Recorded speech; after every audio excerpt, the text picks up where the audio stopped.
Shalom, Parashat Chaye Sarah, le premier pasuk nous dit comme ça. Vayiyu Chaye Soro, Mea Shono ve'esrim Shono ve'sheva Shonim. Shnei Chaye Sarah. Elles ont été les vies de Sarah 100 ans et 20 ans et 7 ans, les années de la vie de Sarah. Apparemment, du fait de cette façon originale de dire que Sarah a vécu 127 ans, les sages ont compris qu'il y avait là un message caché. Et ils nous l'ont révélé. Ce message, c'est qu'à 100 ans, elle était, Sarah Emmanuel, comme elle avait été à 20 ans, et à 20 ans, elle était comme elle avait été à 7 ans. Qu'est-ce que ça veut dire, Bémet? Il y a plusieurs interprétations chez les commentateurs. Et nous, on va s'intéresser à ce que Rabbi Nosson nous enseigne dans le Likutei Halachot. Il nous dit comme ça que c'est là un principe fondamental de la vie, et en particulier de l'Avodat Hashem, du service divin, c'est le principe du renouvellement quotidien. Chaque jour, on ajoute quelque chose à notre vie pour s'approcher d'Hachem, quelque chose de nouveau. Comment on voit ça dans ce passage des sages?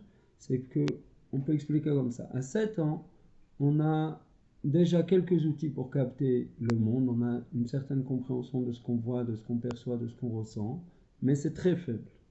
Essentiellement, on est comme une éponge, on regarde chaque jour, c'est nouveau, chaque jour, on voit des choses nouvelles, on expérimente des choses nouvelles, on fait des choses nouvelles, on essaye de faire.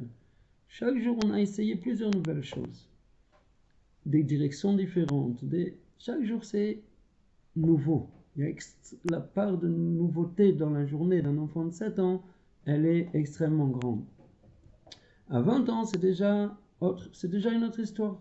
On a déjà pas mal d'expérience, en tout cas dans certains domaines, mais on a encore énormément à découvrir. Alors, on voit déjà à 20 ans plusieurs catégories de personnes. Il y a des gens qui se cantontent dans le domaine dans lesquels ils ont acquis un certain savoir, ils ont peut-être un peu peur du ridicule, donc ils ne veulent pas trop innover, pas trop changer de domaine. Et là où ils sont forts, et ils se cantonnent à ça.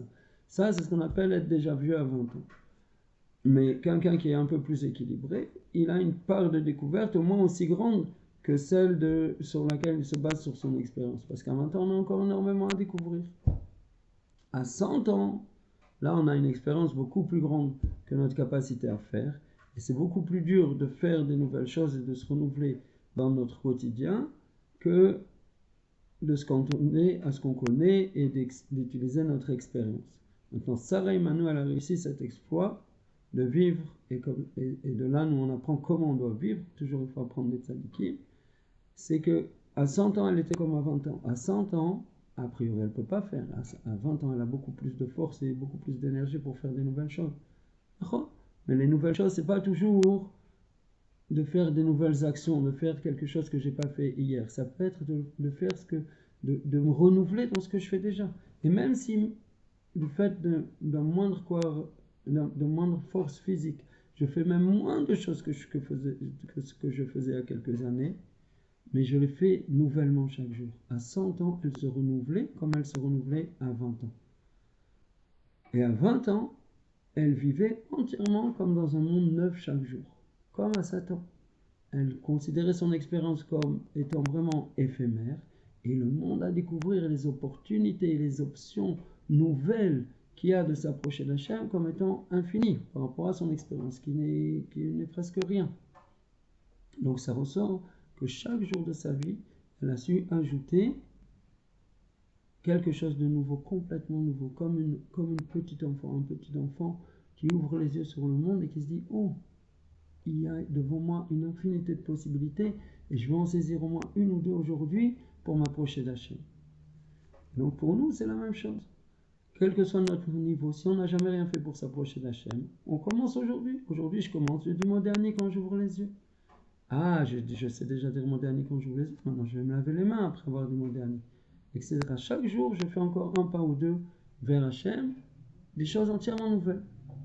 En tout cas, pour moi, entièrement nouvelles. Mais, plus que ça, au cours de ma journée, je regarde les choses avec un œil nouveau. Quelles opportunités peut y avoir ici? Quelles opportunités se présentent à moi?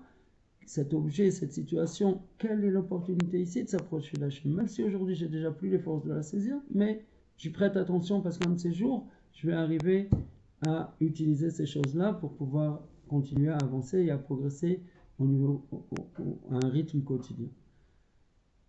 Et de même, quand on a entre guillemets 100 ans, c'est-à-dire qu'on a déjà beaucoup avancé, on fait déjà beaucoup de choses pour notre Avodat Hashem, pour le but, beaucoup de nos actions et de ce qu'on fait au cours de la journée, c'est en accord avec le but de notre existence. On étudie la Torah, on fait des doutes, on fait un travail personnel profond dans nos relations avec les autres, etc., dans notre perception des autres, etc., comme la Torah nous enjoint à le faire et nous enseigne comment le faire. Ah, je fais déjà tellement de choses, j'ai écrit des livres, j'en lis des centaines, etc., etc. Pourtant, aujourd'hui, j'ouvre les yeux sur un monde nouveau et je cherche qu'est-ce que je pourrais bien faire pour vraiment servir Hachem aujourd'hui, de façon nouvelle, quelque chose de nouveau. Qu'est-ce que moi, j'ai pas encore utilisé? Quel est ce sentiment, cette partie de mon cœur que j'ai pas encore donné à Hachem? Ou quelle est cette action que j'ai pas encore su faire? Et maintenant, aujourd'hui, je vais essayer de la faire. Et donc, chaque jour, on ajoute quelque chose de nouveau. Ça s'appelle la Arichut Yamim, la longévité. Parce que la longévité, c'est pas spécialement de vivre un très grand nombre d'années. Et là, c'est de prolonger nos jours. Que nos jours soient longs, que nos jours soient enrichis chaque jour. Celui qui enrichit chaque jour sa journée de quelque chose de nouveau qu'il n'a pas fait hier, d'une nouvelle sainteté à laquelle il n'a pas goûté hier, celui-là, il a vraiment la Arichut Yamim. Que Besrout Zarim, on soit tous, on mérite tous d'avoir la vraie longévité et qu'elle nous entraîne jusqu'à accueillir le Mashiach Tzidkenu de nos jours, mais bientôt. Kol HaYeshuot, à bientôt.